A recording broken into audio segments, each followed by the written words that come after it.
ओम नमः शिवाय। आज की अपनी इस वीडियो में मैं आपको बताऊंगी कि किस तरह से हम शिवलिंग की बहुत ही सरल पूजा विधि कर सकते हैं। मासिक शिवरात्रि पर हमें कैसे शिव जी का रुद्राभिषेक करना है और कैसे हम प्रतिदिन शिवलिंग की पूजा करें। अगर मासिक शिवरात्रि है या हम सोमवार का व्रत रखते हैं तो हम चाहे तो अलग से चौकी लगाकर इस पूजा को कर सकते हैं, नहीं तो अपने पूजा स्थल के सामने ही हम ये पूजा कर सकते हैं।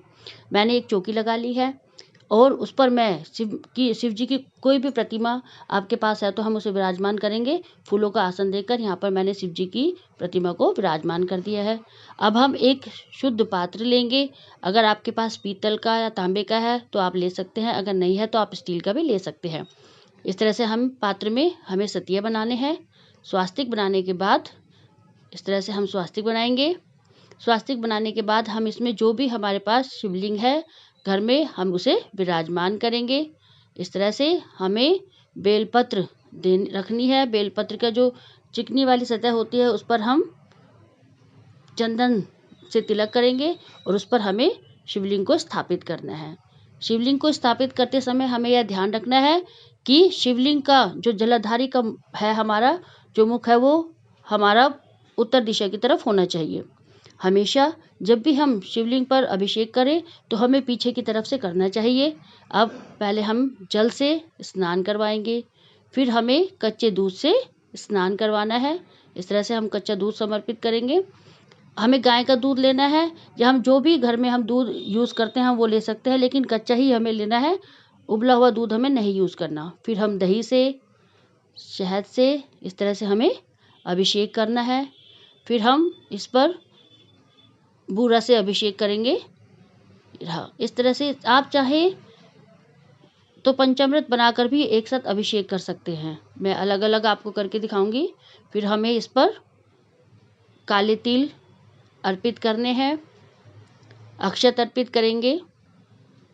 फिर दोबारा हमें शुद्ध जल से हमें इसका अभिषेक करना है, गंगा जल मिलाकर। इस तरह से हम अभिषेक करेंगे। इस तरह से हमें कुल मिलाकर 3 बार अभिषेक करना होता है। पहले जल से, फिर पंचामृत से और फिर दोबारा से हम जल से अभिषेक करेंगे। अभिषेक करने के बाद हम वस्त्र रूपी कलावा समर्पित करेंगे। इस तरह से मैंने शिव जी की मूर्ति पर भी कलावा समर्पित किया है और शिवलिंग पर भी हम कलावा समर्पित करेंगे। अगर कोई विशेष पर्व है जैसे शिवरात्रि है या आप चाहे तो सोमवार का व्रत रख सकते हैं, उस दिन हम जनेऊ भी समर्पित कर सकते हैं। फिर हमें तिलक करना है। रोली से हमें शिव जी का तिलक बिल्कुल नहीं करना होता। हल्दी से कर सकते हैं या फिर हमें चंदन से तिलक करेंगे। इस तरह से मैं तिलक करूँगी। आप चाहें तो पूरे शिव परिवार की जो पूजा है वो शिवलिंग पर ही पूरा शिव परिवार विराजमान रहता है। दाई तरफ गणेश जी, बाई तरफ कार्तिकेय जी और जहाँ शिवलिंग होते हैं वो स्थान माता पार्वती का होता है। इस तरह से हम बेलपत्र समर्पित करेंगे। जो बेलपत्र की जो डंडी है वो हमारी जलाधारी की तरफ होनी चाहिए और जो भी चीज़ें शिव जी महाराज को प्रिय है वो हम समर्पित कर सकते हैं। जो भी हमारे पास उपलब्ध है, कोई भी ऋतु फल है वो हम भोग के रूप में समर्पित करेंगे। इस तरह से मैंने यहाँ पर समर्पित किया है। भांग, धतूरा, जो भी चीज़ें शिव जी महाराज को प्रिय है वो हमें शिवलिंग पर समर्पित करनी है। शुद्ध देसी घी का दीपक जलाना है। फूल समर्पित करेंगे। इस तरह से मैंने फूल समर्पित कर दिए हैं। ये रे जो हमने देसी घी का दीपक जलाया है उस पर भी हमें पुष्प समर्पित करने हैं। शिव जी महाराज की जो प्रतिमा है उस पर भी हमें पुष्प समर्पित करने हैं। इस तरह से हम करेंगे। गणेश जी का भी हमने तिलक करा और उस पर भी हमें अक्षत समर्पित करने हैं, पुष्प समर्पित करने हैं। और गौरा माता पार्वती को अगर आप मासिक शिवरात्रि का व्रत आप रखते हैं तो उस पर 2 श्रृंगार के सामान अवश्य हमें समर्पित करने हैं। आप चाहे तो 5 या 7 सामान भी समर्पित कर सकते हैं।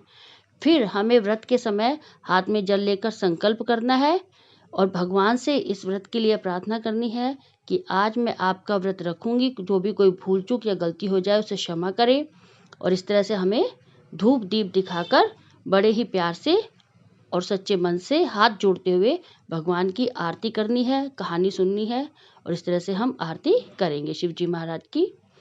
आरती करने के बाद हमें दक्षिणा जरूर समर्पित करनी है, क्योंकि अगर हमारी पूजा में कोई भी कमी रह जाती है तो वह दक्षिणा से पूरी हो जाती है।